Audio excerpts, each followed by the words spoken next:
Bienvenue dans la SF sur le fil, le podcast consacré à la science-fiction, qui s'adresse à vous. Oui, à vous qui n'aimez pas la science-fiction. À vous qui trouvez qu'elle n'est qu'un genre mineur, un simple divertissement réservé aux geeks ou aux adolescents. Vous l'aurez compris, ce podcast a pour but de déconstruire ces idées reçues. Oui, la SF peut être féminine et féministe. Oui, la SF peut être intelligente, profonde et engagée. Mieux que tout autre genre, la SF nous éclaire sur notre condition humaine, parce qu'elle nous parle de nous, ici, maintenant. Alors, attrapez le fil de la SF et laissez-vous guider. Je vous souhaite une très bonne écoute.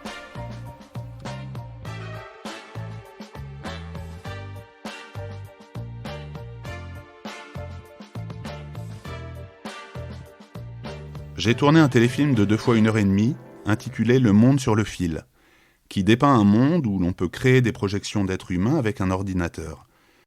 Ainsi naît bien sûr la notion de savoir si on n'est pas soi-même une projection, car dans ce monde, les projections sont identiques à la réalité.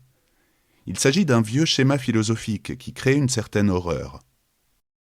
Le monde sur le fil est la seule incursion du réalisateur allemand Rainer Werner Fassbinder dans l'univers de la science-fiction. Fasciné par le roman Simulacron 3 de Daniel F. Galui, il décide de l'adapter sur écran, enfin sur le petit écran, car il s'agit d'un téléfilm en 2 parties, diffusé une première fois en 1973 à la télévision allemande, rediffusé une seule fois, puis totalement oublié pendant presque 40 ans. En 2010, le film a été restauré et redécouvert grâce aux éditions Carlotta, qu'il a édité en DVD. Et croyez-moi, le monde sur le fil est encore plus fascinant à regarder aujourd'hui. Nous allons voir que 27 ans avant Matrix, avant Internet, avant la démocratisation des ordinateurs, Fassbinder signe un chef-d'œuvre de science-fiction qui traite de réalité simulée. Puis je vous parlerai de l'importance de la mise en scène dans la construction de cet univers factice. Et enfin, nous verrons que la réflexion sur la nature humaine se retrouve au cœur du film. Dans cet épisode, il sera question de Matrix avant Matrix, de Descartes et de Platon, d'illusion et de réalité. Laissez-vous emporter dans un monde fascinant aux 1000 miroirs, où le beau est toujours bizarre, où des personnages étranges évoluent dans une atmosphère baroque et lancinante, empreinte de mélancolie et de fumée de cigarettes, où le whisky coule à flot et où la réalité ne tient qu'à un fil. Alors, prêt pour plus de 3 heures de science-fiction allemande au cœur des 70s ?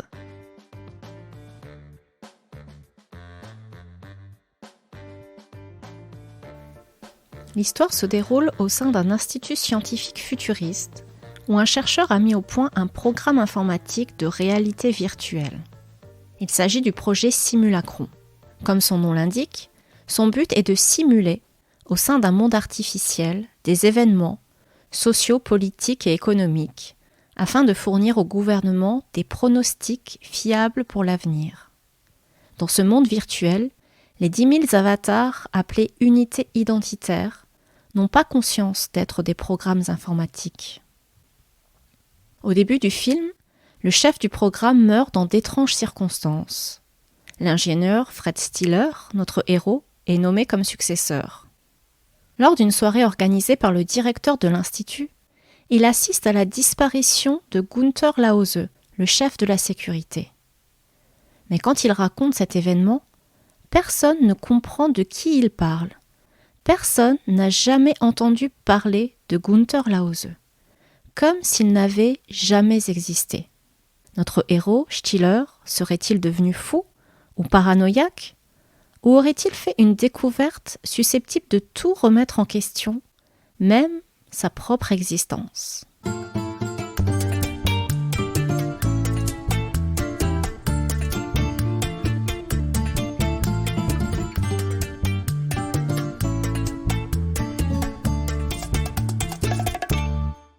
Nous allons voir que le monde sur le fil préfigure tout un pan de la SF. Matrix, bien sûr, sorti en 1999, mais aussi Paprika, Existence, Inception, pour ne citer que. Mais S'il traite de la même thématique, il n'y a pas plus différent d'un point de vue esthétique que Matrix et le monde sur le fil. Mais nous y reviendrons dans la seconde partie. À l'aide d'un casque et allongé, les développeurs du programme Simulacron ont la possibilité de se rendre dans un monde virtuel sous la forme de projection d'eux-mêmes. Ça vous dit quelque chose ? Et de rencontrer un agent de liaison qui est la seule personne consciente de vivre dans une simulation. Et, pour remonter dans leur monde, ils passent par une cabine téléphonique. Là encore, ça ne vous rappelle rien ? Tu veux dire qu'on est dans un programme informatique ? Est-ce vraiment si invraisemblable ? Ta tenue est différente, plus de relais dans les bras ou le crâne. Tu as changé de coiffure. Tu corresponds à présent à ce que nous appelons l'image intérieure résiduelle. C'est une projection mentale de ton moi digital. Alors, rien de tout ça n'est réel ? Qu'est-ce que le réel ? Quelle est ta définition du réel ? Le héros, Fred Stiller, découvre sans le savoir un énorme indice, un dessin de Achille et la tortue. C'est une référence au paradoxe de Zénon, qui signifie que toute évidence des sens est trompeuse et le mouvement illusoire. Il finit peu à peu par se rendre à l'évidence. Son monde est peut-être lui aussi une simulation programmée dans une troisième réalité, située cette fois au-dessus de la sienne. Vous me suivez ? J'ai compris. C'est pas simple, mais j'ai compris. Le concept de réalité simulée n'est pas nouveau. On le retrouve déjà chez Platon, dans le célèbre mythe de la caverne. Nous sommes des prisonniers, enchaînés dans une caverne, et qui ne voient du vrai monde que les ombres projetées par la lumière du dehors sur le mur. La référence au monde des idées de Platon est explicite dans le film. Vous êtes sûr que c'est une cigarette ? C'est l'idée d'une cigarette. On fume de vraies cigarettes ailleurs. Là où de vrais hommes sont assis sur de vrais sièges. Est-ce un siège ? Ou l'idée d'une idée ? Philippe Cadic a lui aussi abordé ce sujet dans Simulacre. Et vous vous souvenez peut-être de sa conférence désormais culte à Metz en 1977, où il affirmait que nous n'existions pas et que nous vivions dans une réalité virtuelle. Est-ce vrai que le monde existe ? Est-ce vrai que le soleil brille ?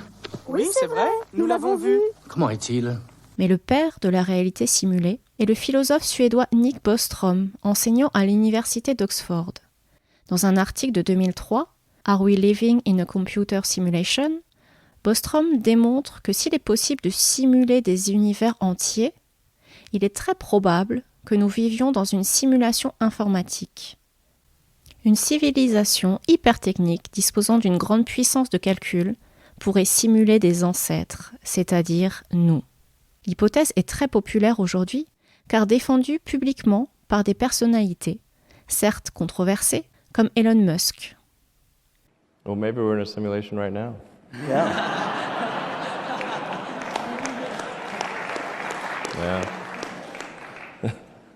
Yeah, seriously.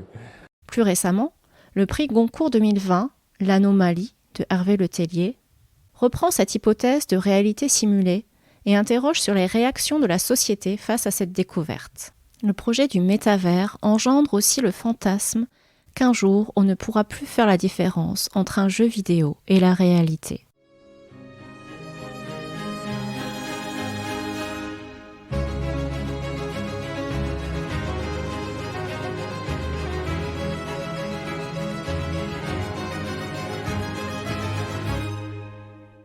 Nous allons voir que si Matrix a marqué le cinéma avec ses effets spéciaux, le fameux bullet time notamment, le monde sur le fil est à l'opposé esthétiquement. On retrouve l'univers somptueux et hypnotique de Fassbinder. Pour moi, il n'y a pas assez de superlatifs pour désigner la fascination qu'exerce ce film, et plus globalement, tout le cinéma de Fassbinder. D'ailleurs, vous l'aurez compris, le nom même de ce podcast est un clin d'œil et une déclaration d'amour à ce film. Je t'aime d'une façon que c'est pas possible de le dire. Grâce à une mise en scène complètement baroque, Fassbinder fait de ce monde une pure représentation, un spectacle, un artifice. Ici, plus que jamais, la forme est au service du fond. Par exemple, au tout début du film, l'image vacille. Un bec benzène était posé devant la caméra pour apporter cette idée de flou. On voit souvent les personnages à travers des vitres, des miroirs, sur le reflet des objets, derrière des grillages, derrière un aquarium, comme s'ils n'étaient pas directement perceptibles, comme s'ils n'étaient pas vraiment là. Les personnages, quant à eux, semblent souvent distants. Ils déambulent dans ce monde avec une certaine lenteur, lascivité. Ils sont mystérieux dans leur façon de parler, de bouger, de s'habiller, de se maquiller. Et ils boivent beaucoup, de whisky notamment. Ils fument, ils font l'amour, ils dansent, dans une sorte de célébration glamour et triste d'un monde en décadence, qui s'achemine doucement vers sa fin. Et que c'est beau. Le beau est toujours bizarre, disait Baudelaire. Dans Le Monde sur le fil, la bizarrerie est permanente. Et elle est accentuée par la musique, éclectique et omniprésente. Le tout semble former un conte, énigmatique et mélancolique, d'une beauté étrange et irréelle.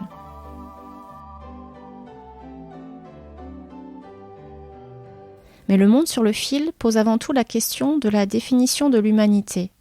Qui suis-je si je ne suis pas réel ? Mais si je ressens des émotions, si je peux aimer, si je peux sentir l'angoisse des espaces infinis qui m'entourent. Je ne suis pas un numéro, je suis un homme libre.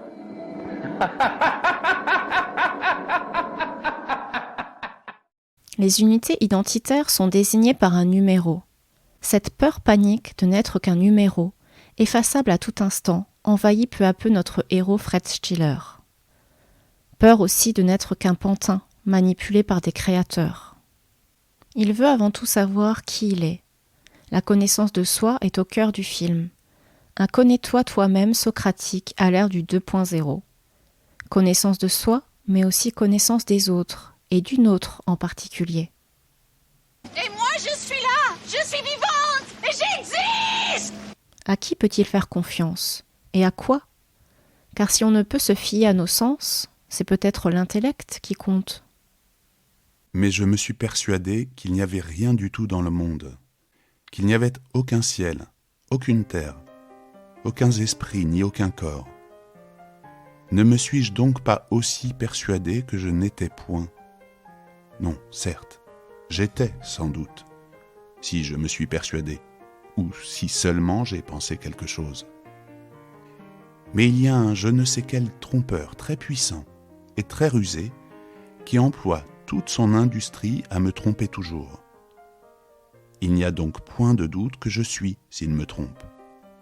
Et qu'il me trompe tant qu'il voudra, il ne saurait jamais faire que je ne sois rien, tant que je penserais être quelque chose.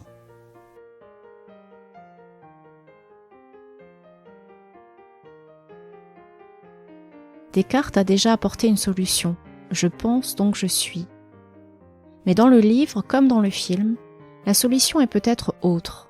Je suis aimé, donc je suis.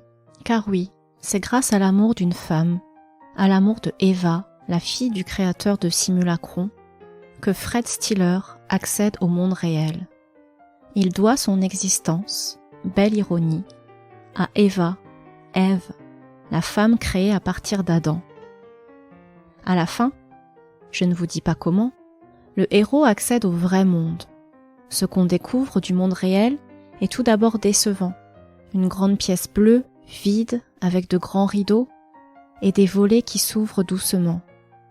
Le héros, exalté, impatient, se dépêche de regarder par la fenêtre pour voir au-delà, pour voir la réalité. Est-elle différente de ce qu'il a connu ? Est-elle plus grande ? Est-elle plus belle ? On ne verra rien de ce qu'aperçoit Fred Stiller. Mais nous savons, hélas, que le monde réel ne sera jamais aussi beau que celui de Fassbinder.